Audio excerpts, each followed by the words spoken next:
Welcome back to today's episode of Blacksmithing and Bible Study. We are on episode 21. Take 2, because I dropped the phone.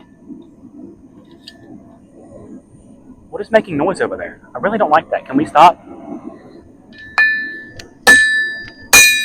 If you're living over there and making noise, go away, please. I'm trying to do something.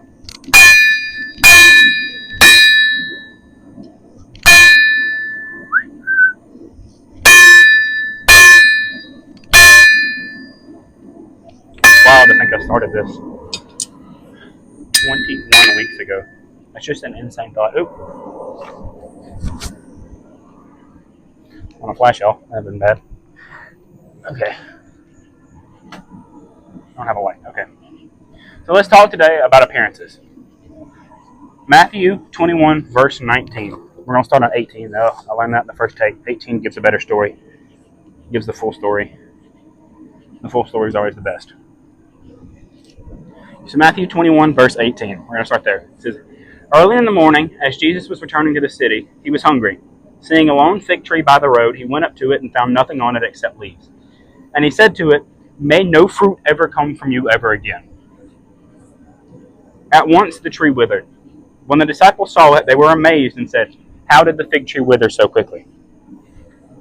Jesus answered them, 'Truly I tell you, if you have faith and do not doubt, you will not only do what was done to the fig tree, but even if you tell this mountain, be lifted and thrown into the sea, the mountain will do so. And if you believe, you will receive whatever you ask for in prayer.'" Why did the light just pop up right there? That's weird. I don't know. Somebody's over there. They can deal with themselves. I got stuff to do. Okay. So, I was going to take y'all to see my fig tree because it's right there, but I dropped the phone and I messed up, so we're not going to do that. But barely any leaves. The figs are fully grown, right? See, that's how fig trees work. Oftentimes, fig trees... What are we doing?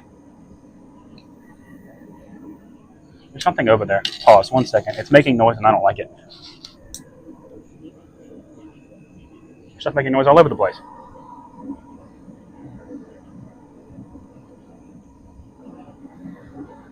I don't know what's making noise over there. No, it was making noise over here. I heard you thump.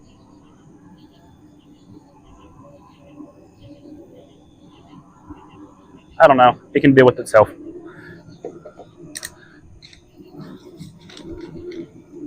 Yeah, it can deal with itself. We'll be all right. Maybe. All right. So that's how fig trees work. They grow their fruit, oftentimes before they finish growing their leaves, right? But this fig tree bore all the leaves it could. It was big, flowery, giant leaves. Because Jesus saw it from the road and decided to go to it because he thought it had the most fruit because it had the most leaves, right? But that wasn't the case with this fruit tree. Now, what does this mean exactly, right? Because obviously the disciples didn't take the time to write this down and what they probably, I believe they knew, I don't actually know, but what they were writing down in their stuff because they all kept accounts of what Jesus was doing to go into the Bible, right? They obviously didn't just write this down just for the fun of it, just comment on how Jesus crashed out over a fig tree, right? Got to get your fig Newtons, I guess. But, no. They wrote this because the lesson here is appearances. Because the Bible, Jesus also says, by their fruit you will recognize them. Right? Because man first came to the fig tree looking for leaves to cover up his sin. Right? Adam, he came to the fig tree first to cover up his sin because he realized that he was unclean. So he used the fig tree for clothing. Remember Genesis? Jesus came to the fig tree looking for the fruit it bore. Jesus comes to us looking for our fruit too. Are we just leaves?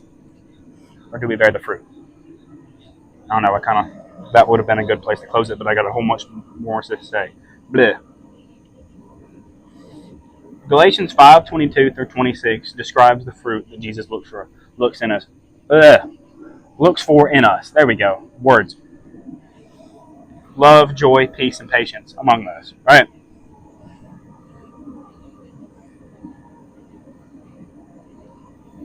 But we as Christians get caught up in the mask of Christianity.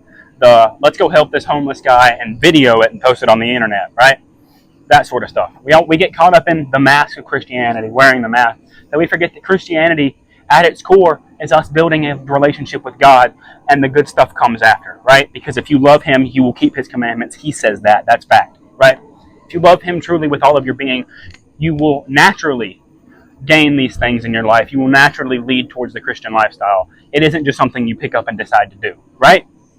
God comes first, and through Him all things.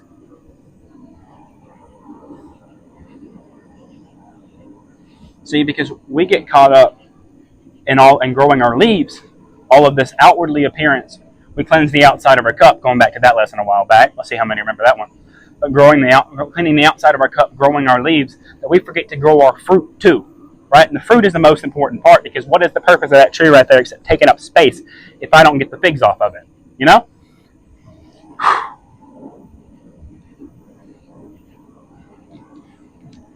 The Bible says to cut off. I think that's where I'm at. Nope, I skipped it a little bit. I can't read my own handwriting.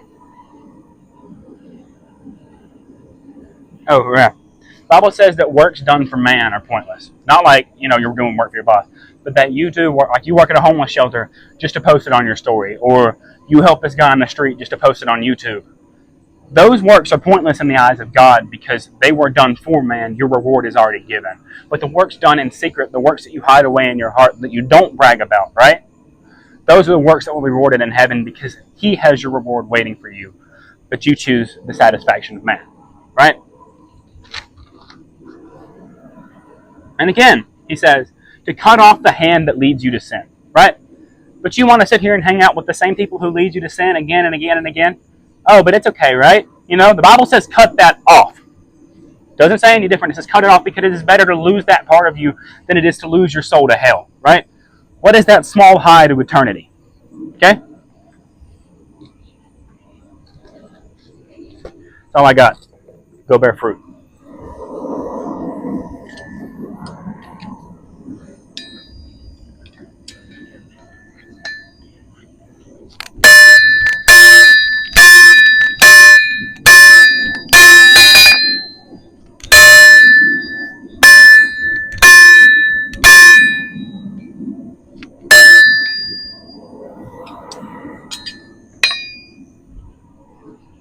Doses.